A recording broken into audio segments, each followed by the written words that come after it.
Hello everyone, welcome back to JCfinger. This week I decided to build an ultra-modern mansion.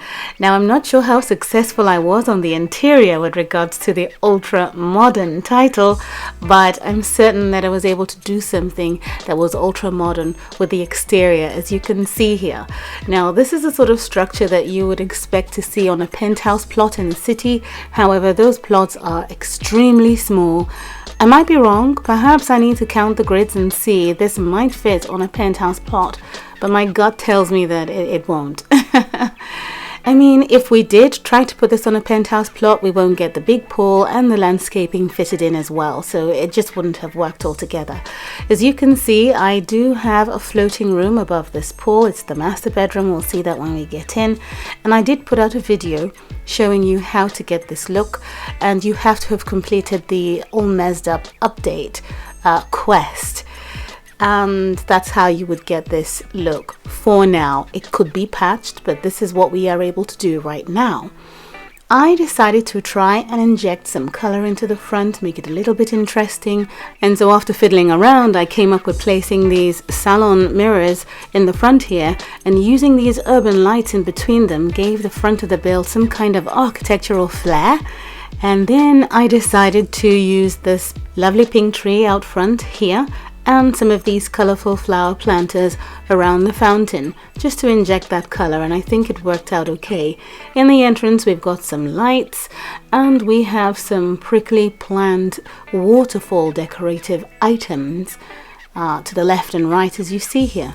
And then of course playing around with the patio paving colors helped to define the way the building looks at a glance.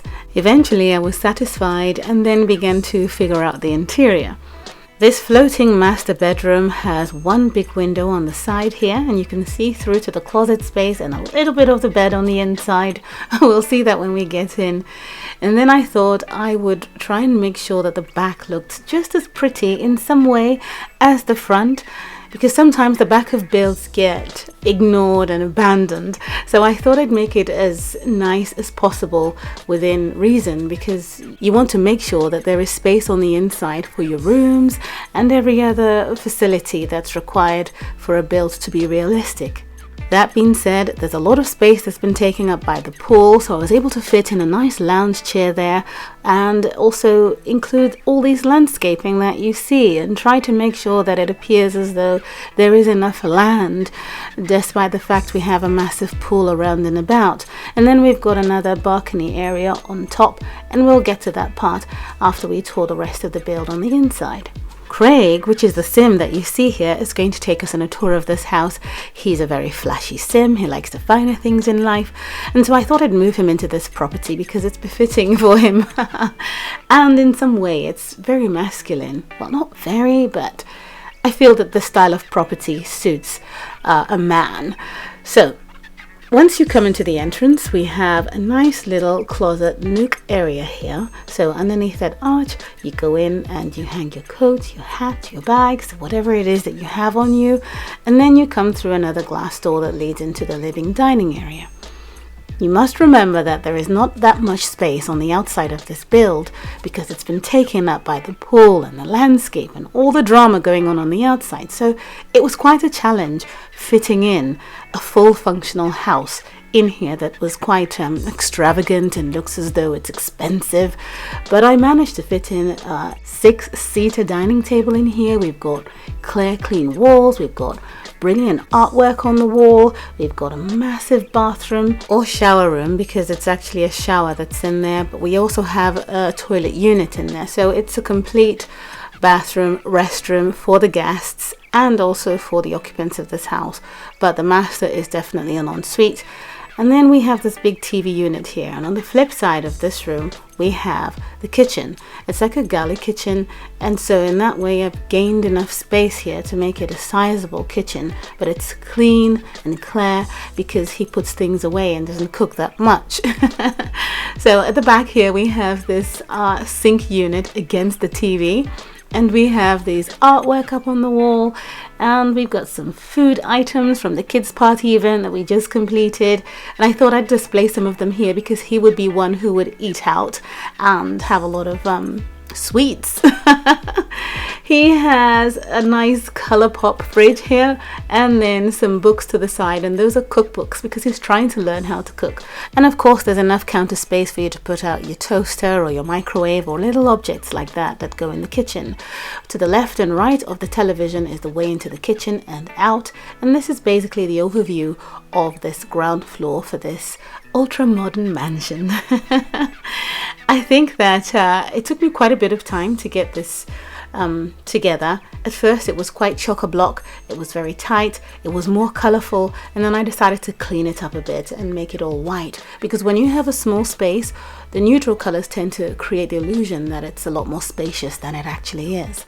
This window here could be replaced by a double door that will lead out of the kitchen to this patio space here. And in this corner you could take away the lounge chair and put out a pizza stove, for instance, or a barbecue grill, and create a different idea out from the kitchen if you want to, instead of the lounge chair. So now we're going to go upstairs and see the rest of the living quarters, and these spiral staircases come in really handy when you've got limited space in a house or a build such as this. So this is basically like the stairwell, because there's another spiral staircase that carries on up to the roof, but when you come in through this glass door there is a living space area. We'll see that in a minute. But on the right is the guest room, and Craig usually has a guest or two that visit him every now and again, and he is known to be quite generous. He would lavish his guests with beautiful presents and gifts, and so when they came to stay with him, they'll be surprised to see a stack of lovely wrapped gifts beside the bed, and they would quickly go over and see what's in there and be completely amused. They come from the kids party event that we just completed, and I think it's still on. Maybe because I've just finished, I just said it's been completed, so I might be wrong. But the room is a bit clear because he is a single bachelor, and so it doesn't look as though it's lived in, if that makes sense. Now this is the living space area that I spoke of a moment ago, and it's such that it looks like an office space, but at the same time it's a place to sit down and relax, and there are some bookshelves to the left and right of this area, and we've got artwork up on the wall. I thought I'd just create this kind of eerie, beautiful living area in this section of the build, and that large window should definitely make up for lighting in this space. Now this is the master bedroom here, and of course he's got this massive television, but on the flip side here you can see the bed quite clearly, and then you have a line of glass doors that lead into the closet area on the side. Now in the same room is a door that leads into the bathroom, so it's an ensuite. It's a large bathroom. He has a few things dotted around, and you get the general idea that because he's a bachelor, it doesn't look lived in. It's not a family home, so it's not completely decked out as you would expect. Having said that, everything in this space is edgy, looks expensive, and basically he has what he needs to get into his house, have a bath, change into some designer clothes, and then head out for business. And so that's basically all he does. So I'm assuming that as soon as he has a wife, family, things would change in this space. So again, you can see that this is right above the pool. I think, don't quote me, that this would be something that the game might include, you know, because I've noticed over the years that when we come up with some of these ideas, Sims FreePlay do eventually begin to give us what we've been asking for, and I can confirm that, because initially we would create indoor balconies by ourselves, and then eventually we had the all messed up update, and now we can create, you know, those type of features on the inside of a build without having to glitch that process. So now we've come up to the top part of this house. It's a nice little balcony area. There's a spot for him to sit down with a couple of friends, maybe a couple of lads, and just enjoy the sun and the view. And we have a door on the side here that leads into his gym. What would a mansion be for a man without his gym? So you can see the design of the build and how I particularly lined up those windows, and then we have the door to complete the look up top that leads into that gym that we are speaking of. The gym obviously has everything that he needs, lots of rolled up towels. He's got a TV to watch the news if he wants to, keep track of what's going on in the stock market, make sure he's not missing out, and that he shares a safe. And he has a clock on the wall as well.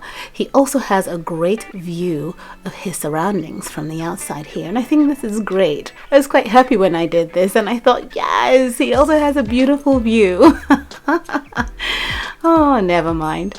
But that's his gym, and let me just stop him so that he can take us into his second master room at the top of the roof here.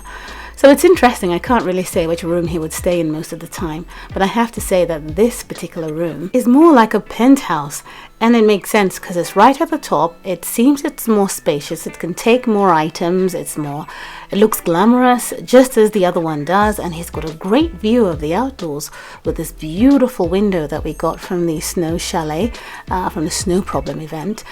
And yeah, I think it's also just as competitive as the other room that's above the pool, and the artwork on the wall matched the rim of this bed. I think that's quite nice, and the closets here are completely closed, so you don't get to see the clothes inside. You have to assume that the doors are just made of mirrors. So it has its own edgy look in its own way, and it's completely different from the room downstairs, and of course the colors are blue. It's also an ensuite, and it also has everything needed, and the gym as well is beside. So I'm thinking that this would be the master room or the penthouse up top of this beautiful ultra modern mansion. And of course he has a whole balcony to himself and that seating area up top, so I think it goes without saying that that should be the master space. This is the complete tour for this house. Again, I've used the idea of selecting the mezzanine option to create a floating room above the pool. This guest bedroom here obviously isn't an ensuite, and so the occupant of that room would make use of the bathroom down here to get cleaned up if they need to. So let me know in the comments below what you think about this house, its design, what you think I could have done differently, and any other ideas that you might have on what you want to see in the builds on Joy's Creative Finger. Thank you so much for watching, and I will see you again soon. Bye!